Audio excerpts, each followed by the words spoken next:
সুপ্রিয় চাষি ভাইরা, আসসালামু আলাইকুম। ছোট্ট পুকুর, সাফল্য বিরাট বড়। এই যে ছোট্ট পুকুরে নিবিড় পদ্ধতিতে বাড়ির আঙিনায় উচ্চ ঘনত্বে শিং মাছ চাষে সফলতা হচ্ছে, আপনারা কি লোভের ফাঁদে পড়বেন না? আগে জানবেন, বুঝবেন, তারপর সিদ্ধান্ত নেবেন চাষটা করবেন কি না। আর শুরুটা করবেন অবশ্যই ছোট পুকুর দিয়ে। ছোট পুকুর ছাড়া বড় পুকুর নিয়ে চাষে গেলে আপনি কিন্তু ঝুঁকির মুখে পড়বেন, আপনি লসের মুখে পড়বেন। আমি বারবার আপনাদের অনুরোধ করে বলি, আপনারা কেউ এই ধরনের ভিডিও দেখে আপনারা কেউ লোভের মুখে পড়বেন না। লোভ করবেন তো আপনি কিন্তু লসের মুখে পড়বেন।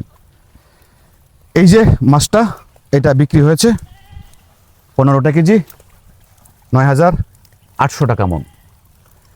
চাষি নায়েব আলী ভাই, তাই না নামটা আপনার? নায়েব আলী ভাই। ওনার দুইটা পুকুর, একটা হচ্ছে 6 শতক আর একটা হচ্ছে 8 শতক। গতকালকে 6 শতকের মাছটা হারভেস্ট করা হয়েছে। মাছ হয়েছে কত মন? 80 মন। 80 মন হয়েছে না? বাহ। গতকালকে কটা কেজি হয়েছিল? এই 11টা। 11টা। আচ্ছা, গতকালকে হয়েছিল 11টা কেজি মাছটা। আর ওই 6 শতকে হয়েছে 80 মন। অর্থাৎ দুইটা পুকুর উনি ছোট পুকুর দুইটাতে চাষ করেছেন পরীক্ষামূলকভাবে। ওনার শ্যালক রয়েছে আজিজুল ভাই। আজিজুল ভাইকে আপনারা চিনেন। ওই আজিজুল ভাইয়ের পরামর্শে মূলত উনি এই চাষটা করেছেন। এবং আজিজুল ভাইয়ের সাথেও আল হারুন ভাইও যুক্ত রয়েছেন। আল হারুন ভাইয়ের ভিডিও আপনারা দেখেছেন, আজিজুল ভাইয়ের ভিডিও দেখেছেন। তারা দুই বন্ধুর সফলতা দেখেছেন আপনারা। তারা দুই বন্ধুই এই ভগ্নিপতিকে সহায়তা করে এই পর্যন্ত নিয়ে এসেছেন। এটা ওনার সাফল্যের একটা বিরাট বড় একটা ইতিহাস। আচ্ছা, আপনার এই 8 শতকে 6 শতকে হয়েছে 80 মন। এটা গতকালকে বিক্রি হয়েছে আপনার? গতকালকে। আর আজকে যে পুকুরটা ধরা হচ্ছে, পুকুরটা কত শতক হবে? এই 8% 8 কি 7 হইতে পারে। 8 কি 7-এর মধ্যে হবে ভিতরটা। আপনার তো মাপ দেওয়া নাই, এটা অনুমান করে এভাবে আপনার পরিচর্যাটা করেছেন, এই তো? তাহলে এই পুকুরটা কত মন হইতে পারে? 100 কত? 100 উপরে যাওয়ার কথা। হ্যাঁ, আমি পুকুরতে এসে বুঝতে পেরেছি 100 মনের উপরে হবে। আপনার দুইটা পুকুর মিলে তাহলে আপনার খাবার গেছে কত মন? 218 মন। 218 মন। 218 মন খাবার খাওয়ানোর পরে কত মন মাছ হইতে পারে, এটা আইডিয়া করেন তো আপনি? পছিলাম তো 200 মনের আশা, এখন তো মালিক জানে কত নিবে দেয়, এটা তা কইতে পারি না। এখন মালিকই জানে আপনার বরাদ্দে কতটুকু রেখেছেন। হ্যাঁ, আপনি আশা করছেন 200 মন হতে পারে। আপনার কথাটা খুব ভালো লেগেছে। আপনার এই মাছটা কিনেছে কোন ব্যাপারী? কালাসেন ব্যাপারী। খালাসান ব্যাপারী। আচ্ছা, এই আপনার মাছটা যে গ্রেড করবে ওরা, ওই গ্রেডিং পদ্ধতিটা কিভাবে করবে? আর নিজ গ্রেড কি যা যে কটা পান আপনি দিবে? এটা জটা ভাই অর্ডার দিব। ওটাই দিবে। তাহলে গতকালকে তো আপনি 11টা কেজি হয়েছে, আজকে কটা হইতে পারে? আজ 9টা অনুমান করতেছি। আপনি অনুমান করছেন 9টা। এভারেজ মানে বাছাইয়ের আগে কোনো কাউন্ট আপনি করেছেন? 10টা আছে এভারেজ। এভারেজ 10টা হয়ে গেছে, বাছাইয়ের আগে হয়েছে 10টা। বাছাইয়ে আপনার কত মন মাছ হইতে পারে? ছোট মাছটা ছোট মাছটা বেশি না। কি পরিমাণ হইতে পারে? অল্প মন দিয়ে 2 মন হইতে পারে। এই যে পাতিলে রাখা আছে যেগুলো, এটা তো ছোট মাছ। ছোট মাছ। আপনার পুকুর থেকে মাছটা এখানে এনে বাছাই কেন করছেন আপনি? পাশে কোনো পুকুর নাই তো? না, ওই পুকুরে পাশে কোনো পুকুর নাই, এই জন্য বাছাইটা এখানে করছেন। ওখান থেকে মাছ এনে এখানে বাছাই করছেন। ওই পুকুরটা গভীরতা কতটুকু হবে? 6 শতকেরটা এটা বেশি গভীরতা। কতটুকু হইতে পারে অনুমান? 8-10 8-9 ফুট। 8-9 ফুট হইতে পারে। আর এটার গভীরতা কতটুকু আছে আজকে যেটা ধরছেন? এটা 7 থেকে 8 হইবে। 7 থেকে 8 ফিট হইতে পারে। আর খাবারটা আপনার কি ছিল? খাবারটা আমার কোয়ালিটি। আপনার 2 শ্যালক আল হারুন এবং আজিজুল ভাই যে আপনাকে সহযোগিতা করে এই পর্যন্ত নিয়ে এসেছে, আপনি কি তাদের প্রতি সন্তুষ্ট? হ্যাঁ, সন্তুষ্ট। কিরকম? হাসি দিয়ে বলেন, হাসি দিয়ে বলবেন না যে কতটুকু সন্তুষ্ট আপনি? সন্তুষ্ট মনে যতনি লাগে অতনি লাগে।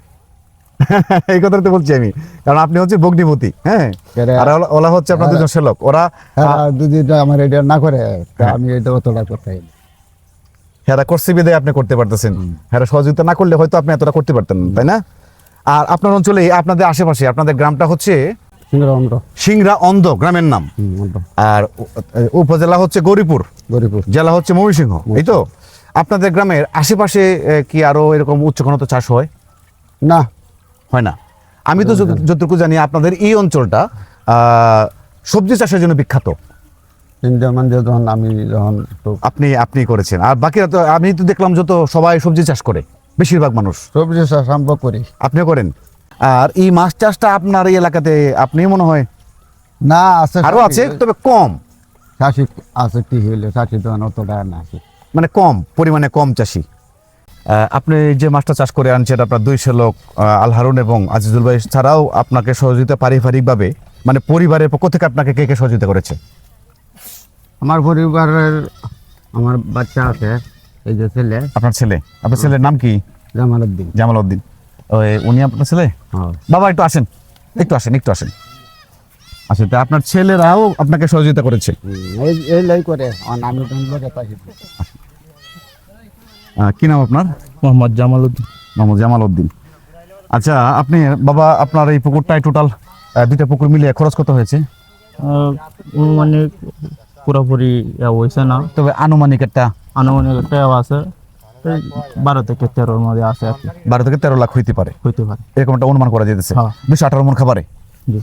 আচ্ছা, আপনার যে গতকালকে পুকুরটা বিক্রি হয়েছে এটাতে আপনার কত টাকা বিক্রি আসছে?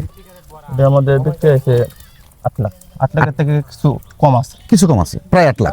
আপনার বুঝতে পেরেছি। আচ্ছা, তাহলে আশা করা যাচ্ছে এটা ভালো লাভ আসতে পারে। আশা করা যাচ্ছে ভালো লাভ হবে। ভালো লাভ হইতে পারে না? এই যে পুকুরটা আপনি মাছটা ধরছেন, চলেন আমরা হাঁটতে হাঁটতে পুকুর পাড়ে যাবো। পুকুর পাড়ে যেতে যেতে কথা বলি। আপনার পুকুরে যে মাছটা আপনি ধরতেছেন, হ্যাঁ, এটা তো একেবারে কি শেষ দিয়ে ফেলতেছেন? হ্যাঁ, শেষ দিয়ে বলতেছি।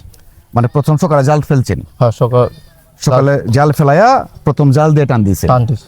জাল দিয়ে টান দেওয়ার পরে যে মাছটা উঠছে এই মাছটা বাছাই চলতেছে, জি, বাসায় চলতেছে। তাই না? জি। আর বাকিটা হলো শেষ দিয়ে ধরবেন এখন। হ্যাঁ, শেষ দিয়ে ধরবো। আপনার এই মাছটা বয়স কত মাস হয়েছে? 8 মাস। 8 মাস কি রেনু থেকে নাকি পোনা দিয়েছিলেন? পোনা দিয়েছিলাম। ওইটাতে কত হাজার দিয়েছিলেন, এটাতে কত হাজার দিয়েছিলেন? এটার মধ্যে দিয়েছিলাম 90, আর এটার মধ্যে দিয়েছিলাম 80। এটাতে দিয়েছিলেন 80,000, 80, আর ওইটাতে দিয়েছিলেন 90,000। 90। ওই পুকুরটা তো ছোট না, একটু ছোট হলো গভীরতা বেশি। গভীরতা বেশি ওইটার। হ্যাঁ, যুক্তি আছে আপনার কথাটা। এটা গভীরতা একটু কম, গভীরতা কিন্তু কম। পুকুরটা একটু বড়, 60 থেকে 8 শতক। একটু বড় এটার থেকে। 60 থেকে 8 শতক হতে পারে না? জি। এটা তো শেষ কাজ চলতেছে, হ্যাঁ, শেষ কাজ চলতেছে। জাল টানা শেষ। জাল টানা পরে যে মাছটা উঠছে এই মাছটা ওরা বাসে চলতেছে, আপনারা এদিক দিয়ে শেষ দিয়েছেন তো? হ্যাঁ। তো শেষ দিয়ে আবার এই মাছটা ধরবে। হ্যাঁ, ধরবো। এই মাছটা ধরার পরে আপনারা হইলো গাড়ি আসবে। গাড়ি আসবে। গাড়ি কটার দিকে আসবে? গাড়ি সুন্দর লগে লগে আসবে। সন্ধ্যায় আসা কত গাড়ি না? পুকুর তো এরিয়াটা মনে হচ্ছে প্রায় এই 7.5-8 হইতে পারে। হ্যাঁ, এর মধ্যে হবে। হ্যাঁ, পুকুরের গভীরতা একটু কম। ওইটা গভীরতা একটু কম। আপনার পুকুরের মাটিটা কি বেলে মাটি? হ্যাঁ, বেলে মাটি। একদম বেলে মাটি না? জি। সুপ্রিয় চাষি ভাইয়েরা, বেলে মাটি পুকুরে যে উচ্চ ঘনত্বের শিং মাছের একটা ভাম্পার ফলন আসে, এইটা একটা জ্বলন্ত একটা উদাহরণ। আপনাদের অনেকেরই প্রশ্ন থাকে যে একেবারে বেলে মাটি থেকে শিং মাছটা চাষ করা যায় কিনা? হ্যাঁ, সম্ভব। একেবারে বেলে মাটিতেও শিং মাছটা চাষ করা সম্ভব। এটা হলো জ্বলন্ত উদাহরণ। দেখুন, এই যে পুকুরের মাটিটা আপনি দেখুন, একদম বেলে মাটি, কাদা নাই বললে চলে। দেখুন পুকুর কিন্তু সেচ চলতেছে, আর সেচ চলতেছে সাথে সাথে পুকুর শুকিয়ে যাচ্ছে। একদম বেলে মাটি, কোনো কাদা নাই বলে চলে, একদম বেলে মাটি। হ্যাঁ, তো এটা হলো। আর আপনার ওই পুকুরটাকে বেলে মাটি? হ্যাঁ, বেলে মাটি। ওইটা তো বেলে। আচ্ছা, ঠিক আছে। আর এই মাছটা যে আপনার চাষ করে এই পর্যন্ত নিয়ে আসছেন, কোনো রোগবালাই কি পাইছে আপনাকে? রোগবেলা এটাতে পাইছে না, সেটাতে একবার পাইছিল।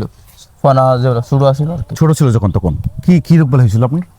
এই পচা রোগ আইছে। কত রোগ? কত রোগ? মাছটা তখন কত লাইনে ছিল? 100 থেকে 150। চিকিৎসা আপনি কি দিয়েছিলেন মাছের? চিকিৎসা আমার মামা কইছে। হুম এই প্রথম জীবাণুনাশক লবণ দেওয়া করলাম, হুম উড়াউড়ি 2-3 দিন করলাম, হুম তারপরে কমে গেছে আর কি। আচ্ছা, আলহামদুলিল্লাহ। মানে 2-3 দিন ওটা জীবাণুনাশক করার পরে কমে গেছে। আর এছাড়া কোনো অ্যান্টিবায়োটিক ইউজ করেছিলেন? না, অ্যান্টিবায়োটিক ইউজ করিনি। গুড, সুন্দর সিদ্ধান্ত। অ্যান্টিবায়োটিক কোনো ইউজ করেন না আপনি? না। আর এছাড়া জটিল কোনো সমস্যা কি হয়েছে আপনার? না, এছাড়া জটিল সমস্যা হয়নি। পেট ফোলা, বদহজম, এই ধরনের সমস্যা? হয়েছে না। আপনি কি ডোজগুলো নিয়মিত করতেন? আর ডোজগুলো নিয়মিত করছি। একদম রুটিন মেনে করতেন? রুটিন মেনে। এটা একটা সুন্দর সিদ্ধান্ত। যারা রুটিনটাকে ফলো করবে তাদের পুকুরে কিন্তু রোগবালাইটা কম হয়। অনেকে আছে পুকুরে মাছ সুস্থ, হ্যাঁ, খাবার খাচ্ছে ভালো ভাবে, আচ্ছা ডোজটা না করি, টাকাটা খরচ কম হোক, অনেকে কিন্তু এরকম মনে করে। কিন্তু দেখা যাচ্ছে অজান্তেই কিন্তু পুকুরে রোগবালাই তৈরি হচ্ছে। তো এই জন্য যারা ডোজটাকে মেনটেন করে, কন্টিনিউ করে, তাদের পুকুরে রোগবালাইটা একটু কম হয়।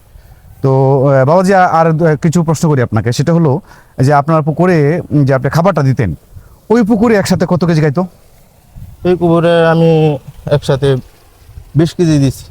ওইটাতে একসাথে 20 কেজি, 20 কেজি। আর এটাতে একসাথে কত কেজি খাইতো? এটার মধ্যে আজকে 30 কেজি মতন দিছে। 30 কেজি একসাথে খাইতো। তাহলে এটাতে মাছ বেশি হবে আপনার, 100 মনের উপরে হয়ে যেতে পারে, 100 গ্রামের উপর। উপরে হয়ে যেতে পারে। আর আপনার খাবার তো ছিল কোয়ালিটি। হ্যাঁ, খাবার কোয়ালিটি। পরিবর্তী পরিকল্পনা কি রয়েছে? আপনি পুকুরে মাটি খনন করে তারপরে চাষে যাবেন? হ্যাঁ, মাটি কোন করে চাষে যাবো আবার। পুকুর কিন্তু গভীরতা কম হয়ে গেছে, হ্যাঁ, গভীরতা গভীরতা একটু বাড়ান, তা নাহলে ঝুঁকি হতে পারে। হ্যাঁ। আর একটু মাটি খনন করবে, পারগুলো একটু মজবুত করে, তাই না? হ্যাঁ, মজুত করবো। তারপর পোনা কিনে চাষে যাবেন না রেনু দিবেন? পোনা দিয়ে চাষে যাবো। পোনা দিয়ে চাষে যাবেন। আচ্ছা, ইনশাল্লাহ ঠিক আছে।